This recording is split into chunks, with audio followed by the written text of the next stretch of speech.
எல்லோருக்கும் வணக்கம். வாங்க இன்றைக்கி நம்ம வீடியோவில் ஒரு சூப்பரான அரிசி பருப்பு பாயாசம் பார்க்கலாமா? ஸ்டவ்வை ஆன் பண்ணி அடிக்கனமான ஒரு பாத்திரத்தை வச்சுக்கோங்க. நல்லா ஹீட் ஆனோடனே தேவையான அளவு நெய் ஆட் பண்ணிக்கோங்க. நெய் ஹீட் ஆகட்டும். இப்போ ஒரு 10-15 அளவு முந்திரி பருப்பு உங்களுக்கு தேவையான அளவு ஆட் பண்ணிக்கோங்க. நல்லா பொன்னிறமாக ஆகிற வரை நல்லா வறுத்துக்கோங்க. பாருங்கள் எந்த அளவுக்கு வறுக்கிறோம் பாருங்களேன். நெய்யில் நல்லா முந்திரி பருப்பு பொன்னிறமாக வறுபடட்டும். அதுக்கப்புறம் தேவையான அளவு உலர்ந்த திராட்சை எடுத்துக்கோங்க. நான் ஒரு 10-15 எடுத்திருக்கேன். அது நல்லா பலூன் மாதிரி உப்பி வர வர நல்லா பொன்னிறமாக வறுத்துக்கிட்டு இதில் எல்லாத்தையும் சேர்த்து ஒரு பவுலில் ட்ரான்ஸ்ஃபர் பண்ணி வச்சுக்கோங்க. ஏன்னா நமக்கு நெய் இருக்குல்ல, அதில் அந்த நெய்யில் தான் நம்ம செய்ய போகிறோம். அடுத்து என்னெல்லாம் செய்ய போகிறோம்னு ட்ரான்ஸ்ஃபர் பண்ணி வச்சுக்கிட்டு அந்த நெய்யில் நான் இன்றைக்கி எவ்வளோ எடுத்திருக்கேன்னா ஒரு 1/2 கப் பச்சரிசி எடுத்திருக்கேன். நீங்கள் பச்சரிசி ஆட் பண்ணால் இன்னும் டேஸ்ட்டு சூப்பராக இருக்கும். பச்சரிசி ஆட் பண்ணியிருக்கேன். 1/4 கப் பாசிப்பருப்பு ஆட் பண்ணியிருக்கேன். இப்போ இது ரெண்டையும் ஒன்றோட ஒன்றா நல்லா நெய்யில் மிக்ஸ் ஆகிற மாதிரி கலந்து விட்டு நல்லா வறுத்துக்கிட்டே இருங்க. நிறம் மாறாமல் வருங்க, கருகிராமல். ஓகேவா? அப்போ நீங்கள் என்ன பண்ணணும், மீடியம் ஃப்ளேமில் வச்சுக்கிறணும். ஃப்ளேமை மீடியமாக வச்சுக்கிட்டு பாருங்கள் எந்த அளவுக்கு நல்லா வறுபடுது பாருங்களேன். அரிசி எப்படி ஆகுதுன்னா பொரிஞ்சு வருது பாருங்கள். நம்ம ட்ரையாக வறுப்போம்ல, பொரியரிசின்னு அதுக்கு பேர், அது வறுப்போம்ல, அந்த மாதிரி கலர் சேஞ்ச் ஆகுது பாருங்களேன். அரிசி பருப்போட கலரும் லைட்டாக இதாக இருக்குது. ஓகே, இதுவே ஓகேங்க. இதை என்ன பண்ணலாம், மாற்றிக்கலாம். ஓகேவா?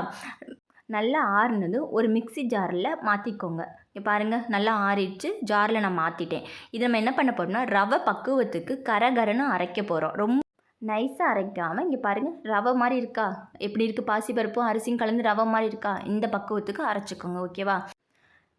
இப்போ நம்ம எந்த பாத்திரத்தில் செய்ய போகிறோமோ அதில் ஆட் பண்ணிக்கோங்க. நான் குக்கர் ஆல்ரெடி செஞ்சு வச்சுருந்தேன், அதில் ஆட் பண்ணியிருக்கேன். இப்போ ஒரு 5-6 தேங்காய் சீல் எடுத்துக்கோங்க. இதை நல்லா மை போல் அரைச்சிக்கோங்க. இந்த எந்த மாதிரி அரைச்சிருக்குன்னு பார்த்துக்கிட்டிங்களா? அரைச்சி இதையும் அதோட ஆட் பண்ணிடுங்க. பாருங்கள், ஆட் பண்ணிட்டேன் பாருங்கள். இப்போ நமக்கு தேவையான அளவு தண்ணி கலந்துக்கோங்க. தண்ணி நல்லா அதிகமாகவே கலந்துக்கோங்க. எந்த மெஷர்மெண்ட்டும் கிடையாது. ஏன்னா நம்ம குக்கரில் விசில் போட்டு செய்ய போகிறதில்ல, ஓப்பனாக தான் செய்ய போகிறோம். ஸோ தண்ணி அதிகமாகவே சேர்த்துக்கோங்க. அப்போ தான் நம்ம அரைச்சி வச்சுருக்க அரிசியும் பருப்பும் நல்லா வெந்து வரும். பாருங்கள் எந்த அளவுக்கு நம்ம தண்ணி ஊற்றிருக்கோம்னு. இது ஒரு பக்கம் இருக்கட்டும். நமக்கு தேவையான அளவு வெல்லம், அச்சு வெல்லமோ மண்டவளமோ எந்த வெல்லமும் எடுத்துக்கோங்க. நான் 1 கப் எடுத்திருக்கேன். உங்களுக்கு இனிப்பு எவ்வளோ தேவையோ அதுக்கேற்ற மாதிரி எடுத்துக்கோங்க. இதை நான் என்ன பண்ண போகிறேன்னா ஒரு கடாயில் தண்ணி ஊற்றி அதை கரைக்க போகிறேன். நல்லா ஹீட் பண்ணிக்கோங்க. இது கம்பி பதத்துக்கெலாம் கிடையாது, சும்மா ஜஸ்ட் கொதிச்சு வந்தால் போதும். ஏன்னா அதில் அழுக்கெல்லாம் படிஞ்சிருக்கும்ல, அதை ஃபில்ட்ரு பண்ணுறதுக்காக நம்ம தண்ணியில் வச்சு கரைக்கிறோம். ஓகேவா? அது அப்படியே இருக்கட்டும். இந்த பக்கம் கிண்டி விட்டுக்கோங்க. ஏன்னா நம்ம ரெண்டையும் ஒரே நேரத்தில் செய்யும்போது ஏதாவது ஒன்று அடிப்பிடிச்சிடாமல் பாருங்கள். இது அடிப்பிடிக்கிற ஸ்டேஜில் வந்துடும். ஸோ நீங்கள் பத்திரமா கிளறி விட்டுக்கிட்டே இருங்க.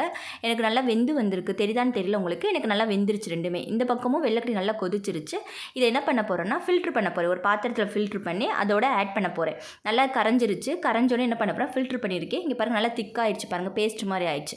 இந்த ஸ்டேஜில் நான் ஃபில்ட்ரு பண்ண அந்த வெல்லம் பாகுவை இதில் ஆட் பண்ண போகிறேன். அவ்வளோதாங்க, ரெடி ஆகிடுச்சுங்க. நமக்கு தேவையான அரிசி பருப்பு பாயாசம் ரெடி ஆகிடுச்சு. இப்போ நல்லா ஒன்றோட ஒன்று கலந்து விடுங்க, நல்லா கிளறி விடுங்க. உங்களுக்கு நிறம் மாறிக்கிட்டே, நம்ம வெள்ளை தண்ணி சேர்க்கும்போது இந்த கலர் மாறுது பாருங்களேன், என்ன வந்துருச்சு பாருங்கள். அவ்வளோதாங்க, அரிசி பருப்பு பாயாசம் ரெடி ஆகிடுச்சு. இந்த ஸ்டேஜில் என்ன பண்ண போகிறோம்னா தேவையான அளவு ஏலக்காய் தூள் போட போகிறேன். ஏலக்காய் பவுடர் உங்கள்கிட்ட இருந்துச்சுன்னா ஏலக்காய் பவுடர் போடுங்க. இல்லாட்டினா ஏலக்காவை ஒரு 4-5 ஏலக்காய் எடுத்து நச்சு கூட போட்டுக்கோங்க. எது உங்களுக்கு வசதியோ அதுக்கேற்ற மாதிரி போட்டுக்கோங்க. நான் பவுடர் இருந்தனால கலந்து போட்டிருக்கேன். ஓகேவா? நல்லா கிளறிட்டு இந்த ஸ்டேஜில் என்ன பண்ண போகிறோம், நம்ம வறுத்து வச்சுருக்கோம்ல முந்திரி பருப்பும் உலர்ந்த திராட்சை, அதை இதில் ஆட் பண்ண போகிறேன். அவ்வளோதாங்க, அரிசி பருப்பு பாயாசம் ரெடி ஆகிடுச்சுங்க. சிம்பிளாக நம்ம வீட்டிலே செய்யலாங்க. வீட்டில் இருக்கிறத வச்சு சிம்பிளாக செய்யலாம். வெளியில் எதுவும் வாங்க தேவையில்லைங்க. குயிக்காகவும் செஞ்சிடலாம். வீட்டில் குட்டீஸ் இருந்தாங்களா அவங்களுக்கு இது ரொம்ப ஹெல்த்தியாகவும் இருக்குங்க. ஒரு முறையாவது நீங்களும் உங்கள் வீட்டில் செஞ்சு பாருங்கள் நண்பர்களே. பாருங்கள், செஞ்சு பார்த்துட்டு எப்படி இருக்குன்னு கமெண்ட் பண்ணுங்கள். உங்களுக்கு இந்த வீடியோ பிடிச்சிருந்தா லைக் பண்ணுங்கள், கமெண்ட் பண்ணுங்கள், ஷேர் பண்ணுங்கள். நம்ம ட்ரெடிஷ்னல் விலாக்கு சப்ஸ்கிரைப் பண்ணிடுங்க நண்பர்களே. தேங்க்யூ.